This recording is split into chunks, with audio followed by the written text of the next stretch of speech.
In the early morning of May 29, 1953, two men stood where no human being had ever stood before, 29,000 feet above sea level, at the very top of Mount Everest. One of those names became world famous, Sir Edmund Hillary. The other? For millions he was only the Sherpa, but his name was Tenzing Norgay, and his journey to that frozen summit began long before the world ever heard of him. Born in poverty, he went to work for a Sherpa family in Nepal early on in his life and later made a living as a porter for foreign climbers. Tenzing's story wasn't just about reaching the top of a mountain, it was about fighting fate itself. This is the untold story of a man who helped the world conquer Everest and how the Western world almost forgot his name.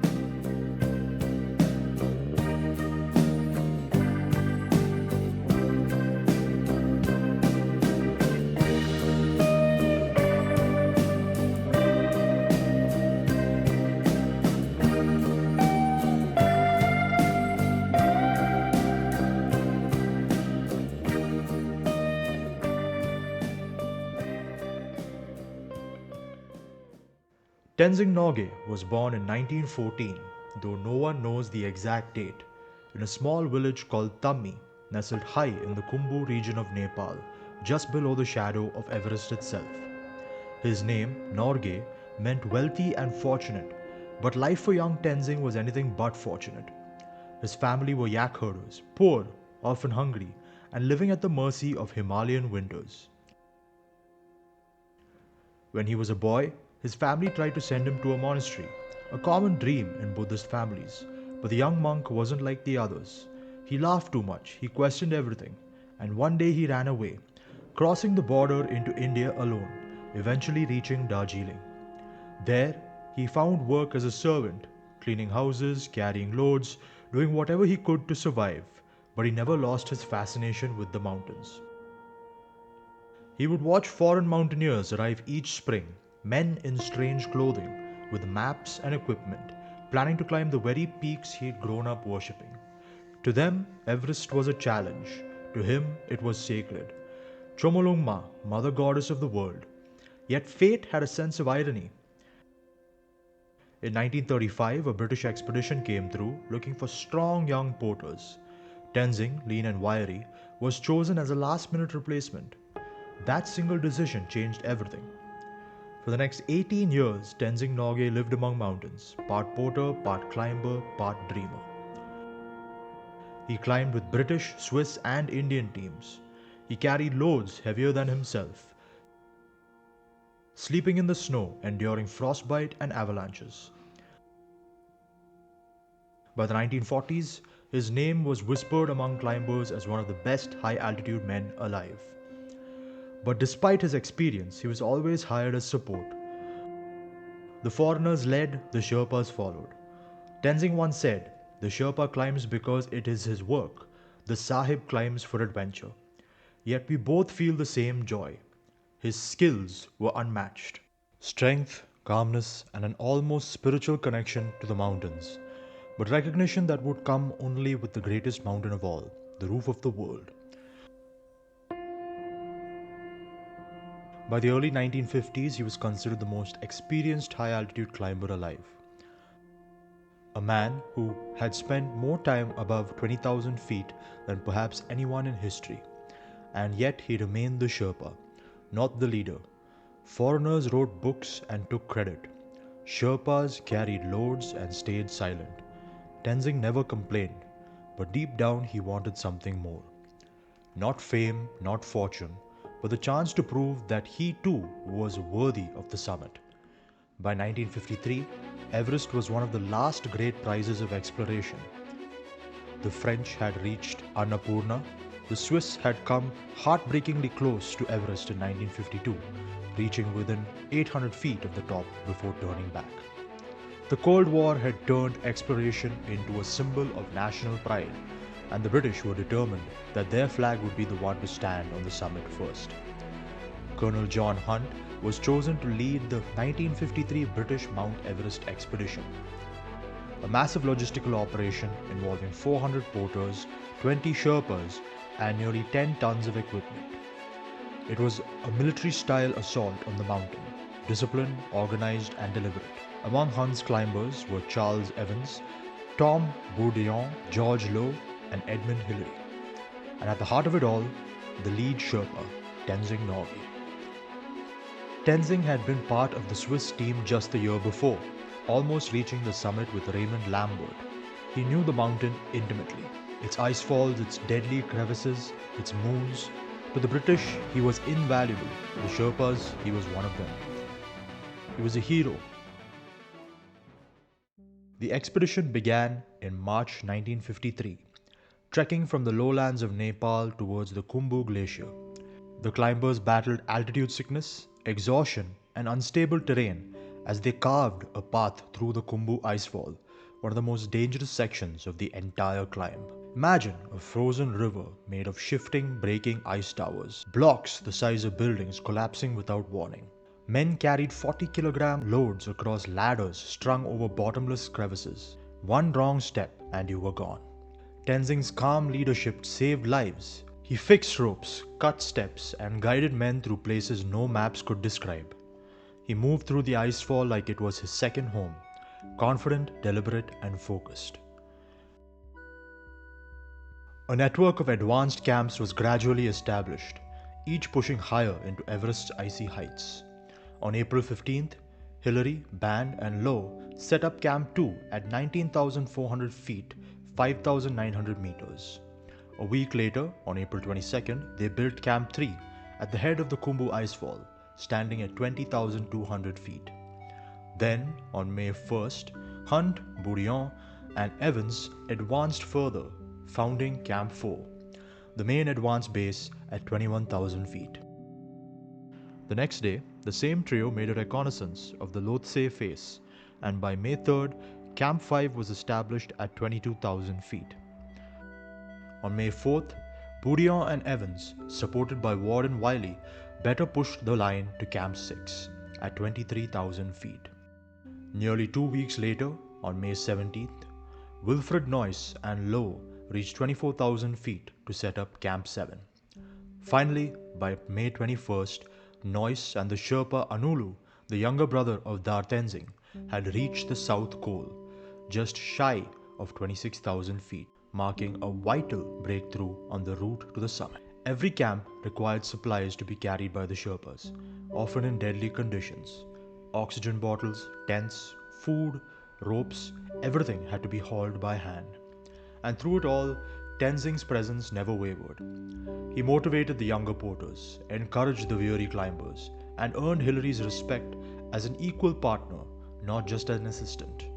The first summit attempt was made by Charles Evans and Tom Bourdillon on May 26th. They climbed with experimental closed-circuit oxygen systems and reached the south summit, just 300 vertical feet below the true summit. But their oxygen systems failed, forcing them to turn back. They barely made it down alive. Hunt made the decision. The next and last attempt would be Hillary and Tenzing. It wasn't an obvious pairing. Hillary was strong but relatively inexperienced on Everest. Tenzing was a veteran, but in the eyes of the British establishment, still just a Sherpa. But together, they had something no other pair did: trust. At dawn on May 28th, Tenzing and Hillary left the South Col with 3 Sherpas carrying extra loads. By evening, they had established their final camp, Camp 9. At 27,900 feet, they were now higher than any human beings had ever slept. The night was bitterly cold. Their small tent flapped in the wind. The oxygen hissed softly beside them. Tenzing later wrote that he couldn't sleep, not from fear, but from excitement. Tomorrow, he thought, we shall go to the top. At 6:30 a.m. on May 29th, they began their climb toward the summit. They carried 30-pound loads and used open-circuit oxygen tanks that gave them just enough air to breathe. Every few steps they had to stop, gasping, their bodies screaming for oxygen. The first major obstacle was a steep 40-foot rock wall near the top, now known as the Hillary Step. Using his ice axe, Hillary hacked footholds into the ice, inching upward. Tenzing belayed him with the rope below, anchoring him securely. When Hillary reached the top, he turned and helped pull Tenzing up behind him. It was an act of partnership, two men, each trusting the other with his life. Above the step, the slope eased, and then, suddenly, the world fell away beneath them. At 11:30 a.m., they stood on the summit of Mount Everest, 29,028 feet above sea level. They had done it. Hillary took photos. Tenzing placed a small offering of sweets and biscuits as a gift to the mountain goddess, as well as a small blue pencil and a red scarf. They hugged briefly, too exhausted to speak, just quiet awe, but the job was only half done. They still had to get back down. After a brief 15-minute stay on the summit, they began the descent. As they climbed down, the weather began to shift. Clouds rising, snow whipping across the ridge. One misstep and the story would have ended in tragedy. But both men moved carefully. Tied together, their survival now depending entirely on coordination. At Camp 8, their teammates George Lowe and others met them with tea and congratulations. When Lowe asked how it went, Hillary simply smiled and said, "Well, George, we knocked the bastard off." It was an understatement for one of humanity's greatest achievements. Tenzing was exhausted but overjoyed. He later said, "I felt like I'd been born again." The news took days to reach the outside world. When it finally did, it coincided perfectly with the coronation of Queen Elizabeth II. The headlines screamed, "British conquer Everest." In London, there were parades. In Kathmandu and Darjeeling, celebrations of pride. But there was also controversy. Who reached the top first, Hillary or Tenzing? The press demanded an answer. Both Tenzing and Hillary refused to play the game, and both said they reached the summit together. This was reiterated in an interview by Tenzing Norgay's son, Jamling Tenzing Norgay. After my father climbed Everest, he came back down the mountain. The first question was that who climbed first? And for him also, it didn't matter who climbed first.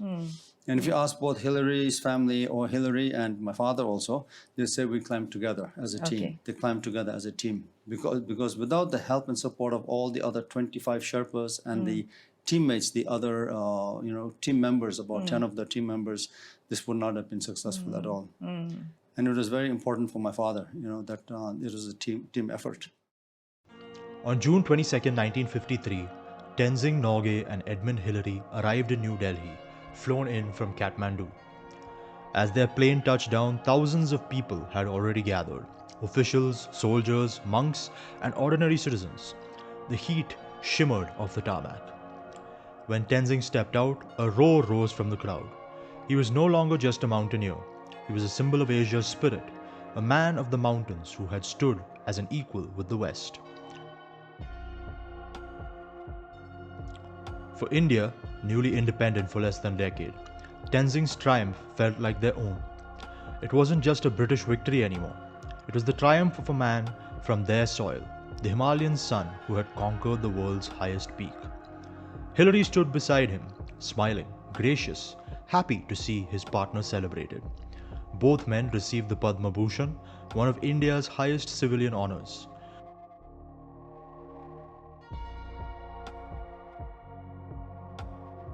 Back in Britain, the expedition was seen as the crowning achievement of an empire's final chapter.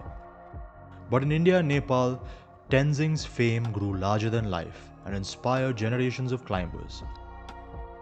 Yet fame never changed him. He went on to found the Himalayan Mountaineering Institute in Darjeeling, teaching young men and women to climb, to lead, and to respect the mountains. Though he never received a knighthood like Hillary, he was deeply respected, especially in South Asia, where statues, schools, and even streets would later bear his name. In 1986, Tenzing Norgay passed away in Darjeeling, surrounded by his family and the peaks he loved. His ashes were scattered in the Himalayas, returning him to the land that had defined him.